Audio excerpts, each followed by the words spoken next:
New reports claim Donald Trump lost 3 major donors just before announcing his 2024 campaign.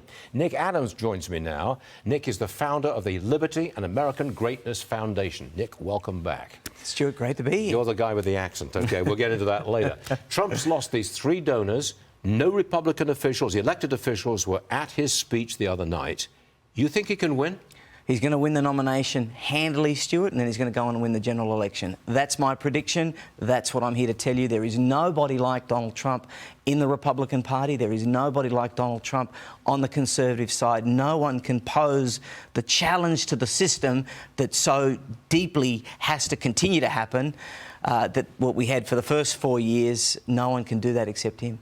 OK, 74 million people voted for him in 2020 in the election. You think all of those 74 million people will vote for him again in 2024? Absolutely, particularly if it's against the most dangerous president in history, Joe Biden. Oh, you've got this book out, that's right. Who is the most dangerous? The book is called The Most Dangerous President in History, and the answer is? Joe Biden, without a shadow of a doubt, Stuart. Whether it's the mental decline, whether it's the people that are pulling the strings, whether it's the policies, all of it makes him the most dangerous president. It's not particularly close. OK, you think he can run in 2024? He's going to turn 80 this coming Sunday. He will be 82 by the time of the next election. Stuart, I think they're going to wheel him out if they have to.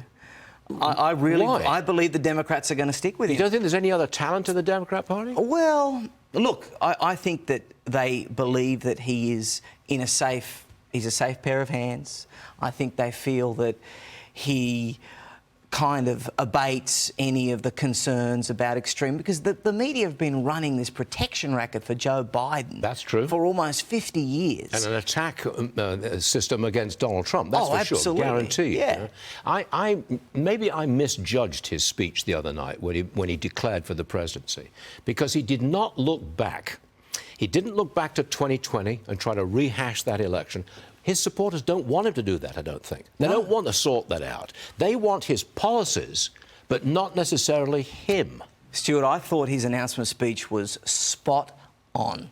He was serious, he was disciplined, he was focused. When he contrasted his record to Joe Biden's, it was illuminating, it was incredible. The first act was great. We just didn't get enough of it because of the French Republicans, because of the Chinese virus, and those kinds of things. But if we can get a second act, which is a continuation of the first act, I'm telling you, day one, Keystone Pipeline comes back. That's true. All of a sudden, the economy will come roaring back. People's 401ks, gas prices get lowered, grocery prices get lowered. We can be confident to be Americans again.